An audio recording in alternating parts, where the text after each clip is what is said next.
Hi hello नमस्ते. मी Swati सांडपुरा YouTube चॅनलवर अगदी तुमचं मनापासून स्वागत करते. तर आज मी तुम्हाला मेथीपासून भन्नाट अशी रेसिपी दाखवणार आहे. अगदी तुम्ही मुलांच्या टिफिनसाठी सुद्धा करू शकता किंवा नाश्त्यालासुद्धा ही रेसिपी करू शकता. अगदी सुरेख होते आणि खायलासुद्धा तेवढीच चविष्ट लागते. तर इथे मी अर्धी गड्डी मेथीची स्वच्छ निवडून घेतली होती. आपल्याला स्वच्छ धुवूनसुद्धा घ्यायची आहे आणि एकदम बारीक अशी कट करून घ्यायची आहे. अगदी व्हिडिओमध्ये दाखवते त्या पद्धतीने करा. तर आपल्याला अशाच पद्धतीने सगळी मेथी कट करून घ्यायची आहे. तर इथे पाहू शकता मी सगळी मेथी कट करून घेतलेली आहे. तर आपण एका प्लेटमध्ये काढून घेऊया.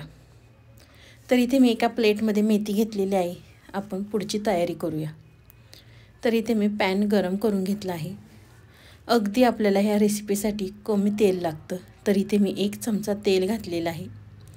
तेल छान गरम झालं की आपल्याला जिरे घालायचे आहेत. जिरे छान तडतडले की आपल्याला हिंग घालायचं आहे. हिंगसुद्धा छान तडतडलं की आपल्याला अर्धा चमचा हळद घालायची आहे. हळद घातल्यानंतर व्यवस्थित छान मिक्स करून घ्यायचं आणि आपल्याला एक अर्धी वाटी बेसन पीठ घालायचं आहे. आणि बेसन पीठसुद्धा तेलावर आपल्याला छान व्यवस्थित खरपूस असं परतून घ्यायचं आहे. तुम्ही माझा व्हिडिओ इथपर्यंत पाहिलाच आहे आणि तुम्हाला जर माझा व्हिडिओ आवडला असेल तर प्लीज माझ्या चॅनलला एक सबस्क्राईब नक्की करा. तर इथे पाहू शकता तुम्ही बेसन पीठ छान असं खरपूस भाजून घेतलेलं आहे. तर आपण त्यात चवीनुसार मीठ घालूया. मीठ घातल्यानंतर आपल्याला एक छोटा चमचा मिरची पावडर घालायची आहे. एक छोटा चमचा आपल्याला बेडगी मिरची पावडर घालायची आहे. एक छोटा चमचा धना पावडर घालायची आहे. धना पावडर घातल्यानंतर अर्धा चमचा आपल्याला गरम मसाला घालायचा आणि छान आपल्याला मसाले व्यवस्थित परतून घ्यायचे आहे. परतल्यानंतर आपल्याला चवीनुसार साखर घालायची आहे. साखर घातली की छान परत व्यवस्थित आपल्याला मिक्स करून घ्यायचं आहे. मिक्स केलं की आपल्याला जी मेथी आपण बारीक कट करून घेतली होती आपल्याला ती मेथी घालायची आहे आणि व्यवस्थित आपल्याला छान बेसन पिठावर परतून घ्यायची आहे. व्यवस्थित छान मिक्स झाली की आपल्याला अगदी थोडंसं पाणी घालायचं आहे. मी ते अगदी अर्ध्या वाटीला सुद्धा कमी घेतलं होतं पाणी. तर आपल्याला पाणी घालून अगदी 5 मिनटं व्यवस्थित छान मेथी आपल्याला परतून घ्यायची आहे.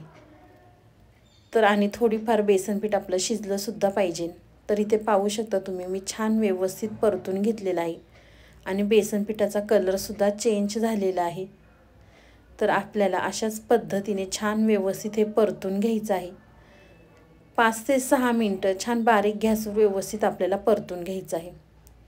परतल्यानंतर एका प्लेटमध्ये मी काढून घेतलेलं आहे. तर आपण थंड करायला साईडला ठेवूया. इथे मी पळपट घेतलेला आहे आणि आपल्याला एक चपातीचा गोळा घ्यायचा आहे. तर इथे मी एक चपातीचा गोळा घेतलेला आहे आणि छान अशी आपल्याला त्याची गोल अशी वाटी करायची आहे. व्हिडिओमध्ये दाखवते अगदी त्या पद्धतीने करा. आणि आपलं जे मेथीचं स्टफिंग आहे आपल्याला ते पिठामध्ये छान आपण पुरणपोळी भरतो त्या पद्धतीने आपल्याला भरायचं आहे. अगदी व्हिडिओमध्ये दाखवते त्या पद्धतीने करा. अजूनसुद्धा व्हिडिओला लाईक केलं नसेल तर प्लीज लाईक करा. साईडचं बेल आयकॉनसुद्धा प्रेस करा म्हणजे तुम्हाला माझ्या व्हिडिओचं नोटिफिकेशन सर्वात आधी येईल. तर छान व्यवस्थित आपल्याला गोळा बंद करून घ्यायचा आहे आणि आपण जशी पुरणपोळी लाटतो त्या पद्धतीने आपल्याला ह्याचा मेथीचा पराठा लाटून घ्यायचा आहे. तर पहा अगदीच छान आणि सोपा लाटायला जातो.